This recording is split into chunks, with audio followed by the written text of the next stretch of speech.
Hi good evening. Sunday எப்படி போச்சுன்னு பார்க்கலாமா? சண்டே எப்பவும் போல் ஜாலியாக ஸ்டார்ட் ஆச்சு. ஸோ நல்லா தூங்கி எழுந்திரிச்சிட்டு லேட்டாக தான் எழுந்தோம். ஒரு 7:30 தான் இன்றைக்கெலாம் எழுந்தோம். ஸோ எழுந்ததுக்கப்புறம் பசங்களுக்கு வந்து மார்னிங் ஹார்லிக்ஸ் எல்லாம் ஆற்றி கொடுத்துட்டு எப்பவும் போல் என்னோடய மார்னிங் ரொட்டீன் ஸ்டார்ட் ஆகிடுச்சு. ஸோ இன்றைக்கி சிம்பிள் பிரேக்ஃபாஸ்ட் தான். மார்னிங் வந்து கல் தோசை பூண்டு சட்னி தான் பண்ணி கொடுத்தேன். லாஸ்ட் டைம் டியூஸ்டே மார்க்கெட்டில் வந்து நான் வந்து பூண்டு வாங்கிட்டு வந்திருந்தோம் நிறையா. எப்போயுமே மதுரையில் தான் மேக்ஸிமம் பூண்டு சின்ன வெங்காயம் மட்டும் வாங்கிட்டு வருவோம்.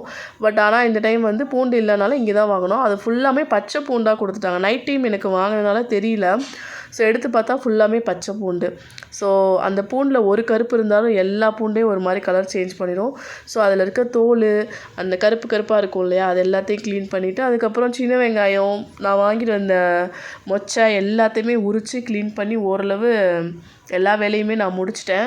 ஒரு 1 ஹவர் அந்த வேலை முடிச்சிருக்குன்னு நினைக்கிறேன். அதுக்கப்புறமேல் வந்து பசங்களுக்கு வந்து இப்போ வீக்லி வந்து நான் வந்து சுவரொட்டி வந்து கண்டினியூஸாக எடுத்துகிட்ருக்கேன்.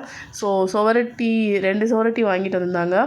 இந்த வட்டம் நல்லெண்ணெய் ஊற்றி கொஞ்சமாக பெப்பர் ஃப்ரை மாதிரி போட்டு மஞ்சத்தூள் மட்டும் போட்டு சிம்லே வச்சு அவங்க ஃப்ரை பண்ணி கொடுத்துட்டேன். அதை வந்து ஆஃப்டர்நூன் வந்து சாப்பிட்டுட்டாங்க. அதுக்கப்புறம் தான் நான் லஞ்சே ப்ரிப்பேர் பண்ணேன். லஞ்சுக்கு வந்து மட்டன் குழம்பு தான். எப்பவும் போல் மட்டன் வந்து 3/4 கிலோ வாங்கிட்டு வந்திருந்தாங்க.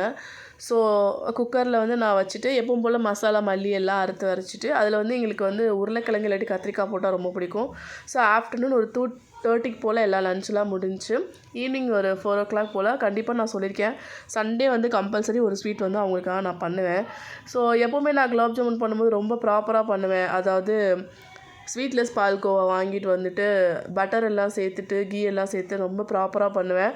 பட் இந்த மாதிரி இன்ஸ்டண்ட்டாக சண்டே வந்து நான் கண்டிப்பாக என்னால் ஒரு 15 மினிட்ஸில் என்ன ஸ்வீட் செய்ய முடியுமோ அதை தான் பண்ணுவேன். ஸோ இன்ஸ்டன்ட் குலாப் ஜாமுன் பண்ணியாச்சு. பாகெல்லாம் ரெடி பண்ணி குலாப் ஜாமுன் உள்ளே போட்டு ஒரு 1/2 an hourல அது நல்லா ஊறிடுச்சு. நல்லா ஸ்பான்ச்சியாக வந்துடுச்சு. நான் என்னென்னைக்கெல்லாம் டயட்டில் இருக்கேன் அப்படின்னு சொல்லிட்டு நான் ஃபுட் கண்ட்ரோலில் இருக்கும்போது தான் பிரியாணி செய், அப்புறம் மட்டன் குழம்பு செய், ஸ்வீட் செய்ன்னு சொல்லுவாங்க. பட் ஆனால் இந்த மாதிரி ரொம்ப கண்ட்ரோலாக இருக்கிறது ரொம்ப கஷ்டம். ஆனால் நான் இன்றைக்கி வந்து சீட் பண்ணிட்டேன். இன்றைக்கி ஈவினிங் வந்து நான் வந்து ஒரு குலோப் ஜாமுன் அதுக்கப்புறம் கொஞ்சமாக சிரப் வந்து சாப்பிட்டேன். அப்புறம் எப்பவும் போல் நைட்டுக்கு வந்து இட்லி முட்டை தோசை தான் இன்றைக்கி.